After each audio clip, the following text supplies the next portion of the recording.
Hey everybody, it's Brian. I thought we'd do something a little bit different this video. I wanted to address some user feedback I get. I've been getting a lot of really good feedback from these videos, and I appreciate every message, even the negative ones, because they point out what I'm doing wrong. A couple of these I wanted to point out. We're not going to go over my inbox here, but let's just go over a really good one I saw. It was the switch statement. It was solve the switch statement using the if statement. So if, well, let's say int number equals, let's say 3. And then we say if number equal 1, and let's just see out here.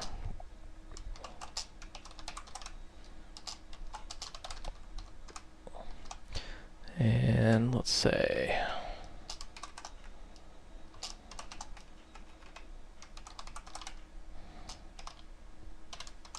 we're just going to add this little verbiage in here just so we can see what it is. So if number is equal to 1, then do this. And then there's a command called else if. It must be chained directly after an if statement.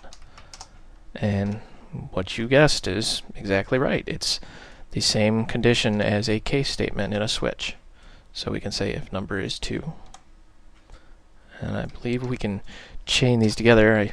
Forgive me, this is kind of a learning experience for both of us. I don't usually use the else if statement because I just don't like the structure. It's just personal preference.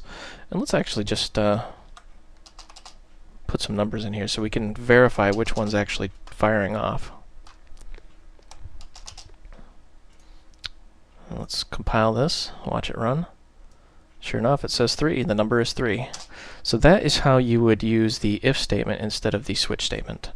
The functionality is almost identical. I just personally prefer the switch statement. You can use either or. Really, it depends on your personal preference and the company policies if you're doing this for a living. Another good question I had was on pointers.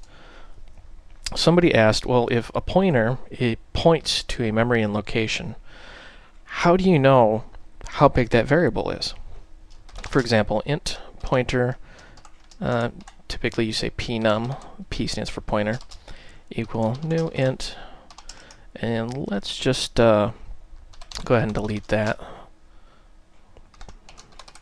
before we forget so we don't create a memory leak. Not like anything catastrophic is going to happen, but pnum, and let's just say this is 22. Now, we've got a basic pointer here. You've seen this before. What's going on here? We have an integer type. We're creating a pointer that points to an integer type. We're creating a new int out in memory somewhere. I shouldn't say somewhere. It creates it out on the heap or the free store. And then the pointer memory location, we're assigning that to E22. Now, how do we know what's going on here? Let's say cout pnum. And now, as you guessed, that will print out the memory location this is stored at. There we go. That's the memory location. Now, that's not the entire story. That's why I wanted to cover this. It's not the entire story because remember, a variable has a size. How do you know how big that is? It's taking more than one little chunk of memory. It's taking a lot of them. Well, how much is a lot? Let's find out. Cout size of pnum. I think this is the right way to do it. Let's find out. I could be wrong. We could get a compiler error, and I might have to figure this out on the fly. I don't really use size of a whole lot. Nope, it did work correctly.